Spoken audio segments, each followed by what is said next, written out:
This heifer gonna break down crying. You just can't make this up. Good luck, New York City. Sia Weaver, you're not gonna start dictating, oh, he's white, or he's black, or he's Chinese. No, don't sell it to him. To me, it's about control, and why rent control is really important is because rent control alters the power dynamic between renters and who owns the building. You're doing division, and I'm doing addition. I'm putting people together. I'm helping the landlords to help the tenants. They say put your mask on first, then help someone else. You have to start a movement the right way. But you're dividing us. The way you speak, the way your videos that you send out there, it's a division. We're the bad guys. Meanwhile, we are the ones that have New York, that make New York, and have people housing for New York. So we're not the bad guys. Want to really see something that said, take a look what happened.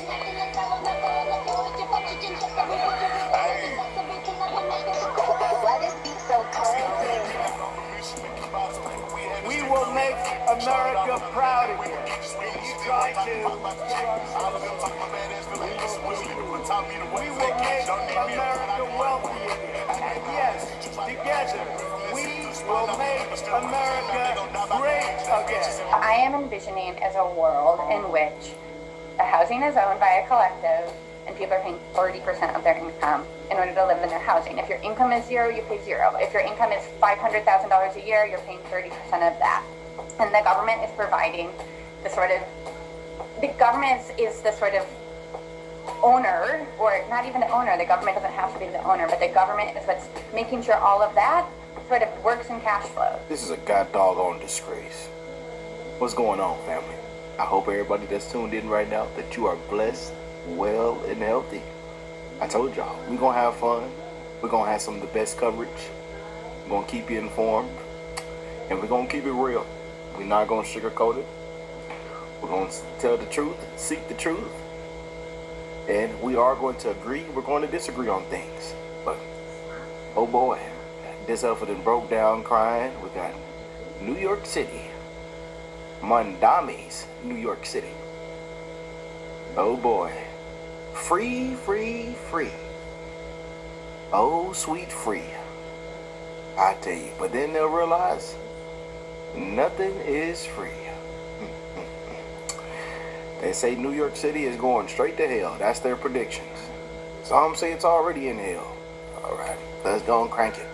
Zohran Mamdani is standing by his new tenant advocate, who is now coming under fire for previous comments. All right, it comes as he's set to make an appearance with his brand new school's chancellor today, a couple hours from now. Good Day's Robert Moses joins us with the details. A lot going on here, Robert. Yeah, Dan and Tashani, a lot can change in this rapidly developing environment, but so far, Mayor Zohran Mamdani is sticking with Sia Weaver, the director of the mayor's office to protect tenants. This despite her controversial tweets. Her X account has been deleted. The mayor spent a good part of his press conference in Jackson Heights, Queens yesterday taking questions about Weaver. She is 37 years old and, like him, a Democratic socialist. Same with the previous lady. And then they went and deleted the tweets and what they said. And you know, these activists. Y'all, don't delete it. It's already out there. People, we already know y'all true colors. Y'all are so fake, man. And this is why we're gonna call y'all butt out every single time. Y'all are fake.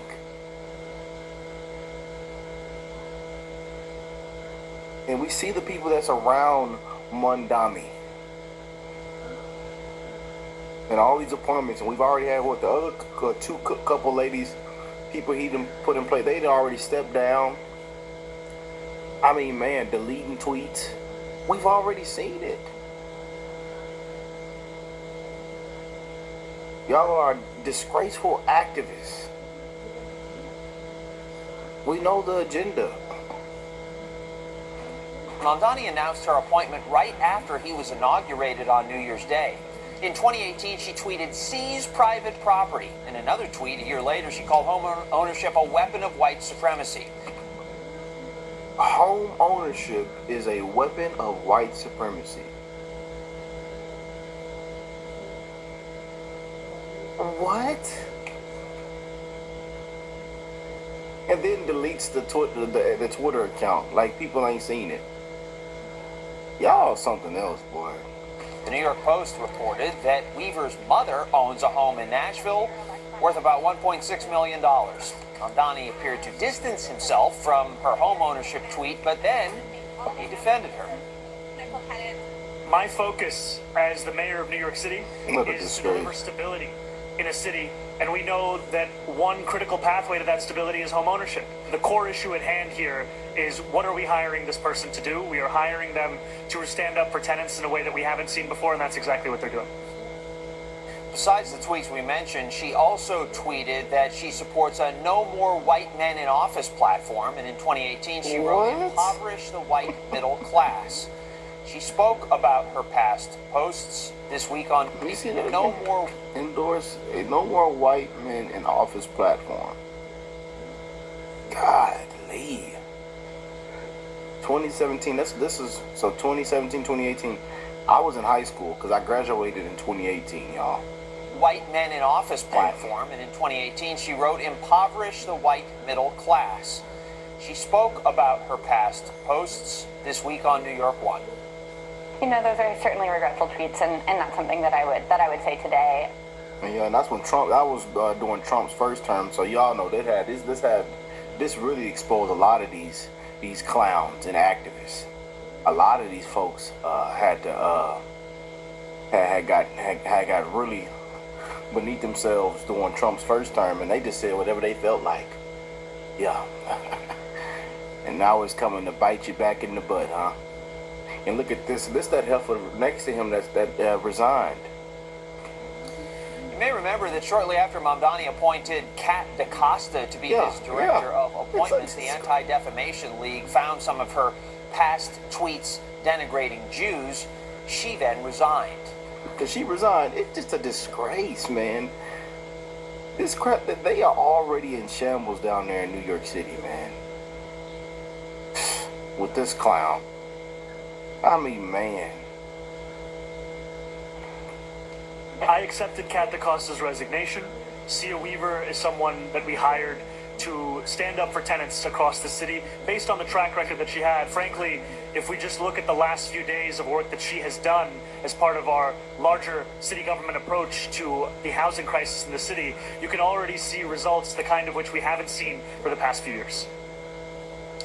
Mamdani is set to greet students and parents later on this morning with his new schools chancellor, Kamar Samuels. Then he will join Governor Kathy Hochul for an announcement. We'll see if he gets more questions today about Weaver and whether he still plans to stand by her. We'll certainly see. Mean that families, especially white families, but some POC families who are homeowners as well, are going to have a different relationship to property than the one that we currently have. Baya, I got it wrong that you have children. However, I will get this right. You live in New York.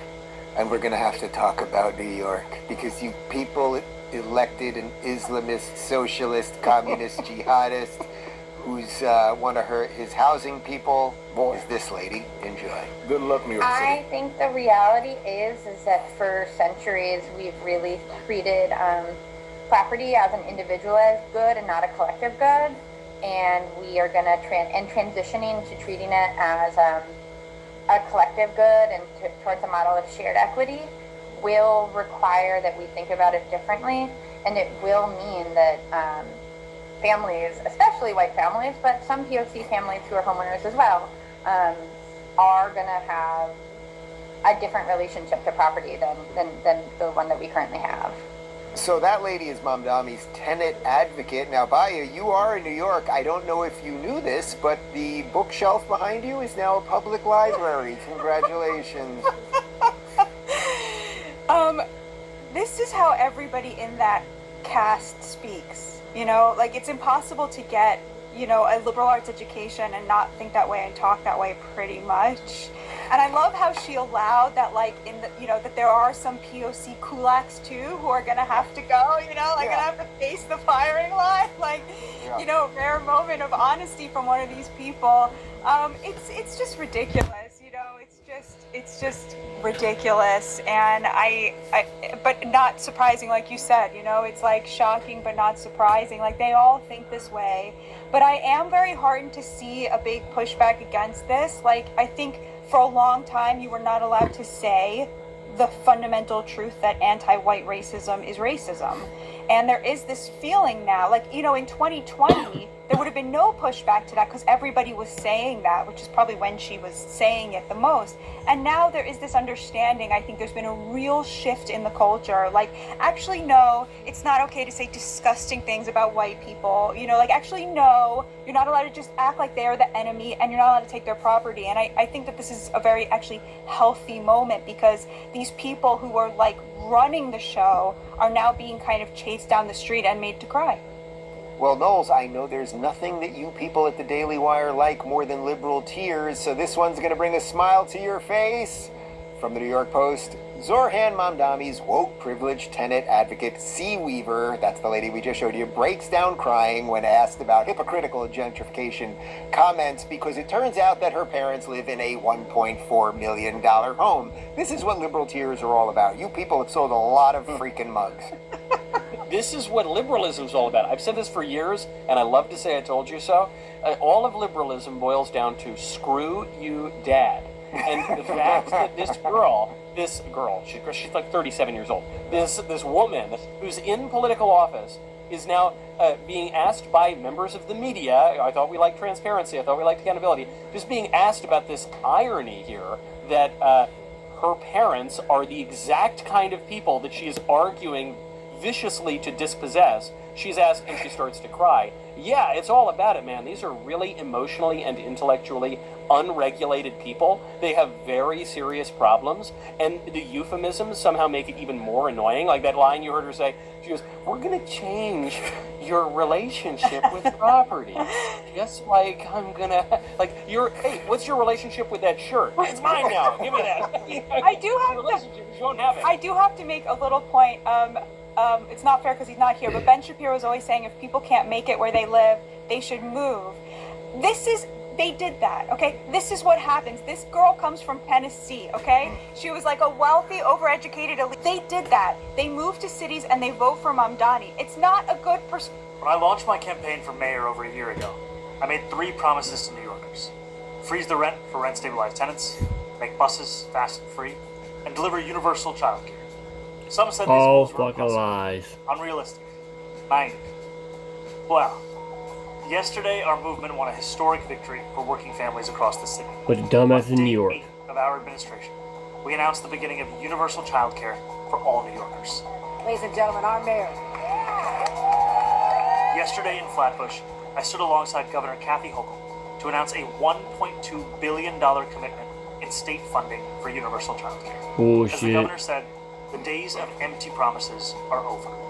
This investment will allow us to make childcare for 3-year-olds truly universal in New York City by adding more seats in neighborhoods where families have been shut out for far too long. Oh, shit. It will allow us to start providing universal childcare to 2-year-olds, delivering it to Damn all of them idiot by there. the end of our first term.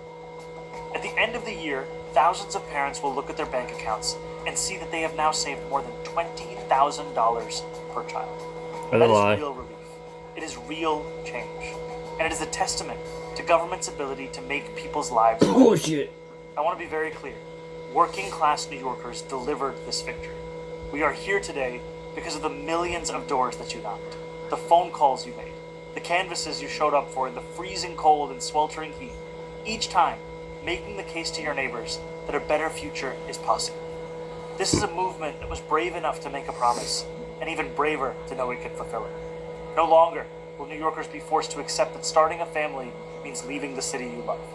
Every political victory is a choice, and yesterday, Governor Hochul and I made the choice to deliver for working families and children. The work has only just begun. There is so much more to do to deliver truly universal childcare for every family, every child, and every New Yorker we serve. But never let anyone tell you that progress needs to be slow. Miss Cia Weaver. And she has deleted her ex account. This is a disgrace, man. I tell you, man. Look at this. And this is her crying her eyes out. After I believe they confronted her on her comments, and her mother owns a mansion worth $1.3 million. Communism never works. You just can't make this up, man. But this self-hating white woman wants the government to take your home regardless of how hard you worked to attain it. Then asked about her mother's 1.6 million home, she starts crying. We have children running New York City. Oh boy, what an absolute disgrace, man. You just can't make this up. But look, woke New York City Mayor Sia Weaver burst into tears on Wednesday morning when confronted about her anti-white tweets and hypocrisy. I mean, man, look at this heifer. But it says New York City housing advocate Sia Weaver must own up to her beliefs and explain them to rightfully concerned voters. I tell you, what an absolute disgrace, man. But like we say, we'll let this all play out. Good luck, New York City. Good luck. And stay y'all ignorant butt down there. You know? Have this video, you probably wouldn't believe it. New York City Mayor Zohran Mamdani just appointed a woman named Sia Weaver as the city's new tenant director. And what she says is absolutely insane. This ignorant, racist moron openly talks about moving housing away from individual ownership and into collective ownership, shared equity, government-style control. Now let's be clear, that's communism, period. But it gets worse. She actually says properties owned by white families should be targeted first. Yes, her words, not mine. Not spin, not taken out of context. Watch. I think the reality is that for centuries we've really treated property as an individualized good and not a collective good, and we are going to transitioning to treating it as a collective good and towards a model of shared equity will require that we think about it differently, and it will mean that families, especially white families, but some POC families who are homeowners as well, especially white families, are going to have a different relationship to property than the one that we currently have. How can we take this serious? This is communist ideology.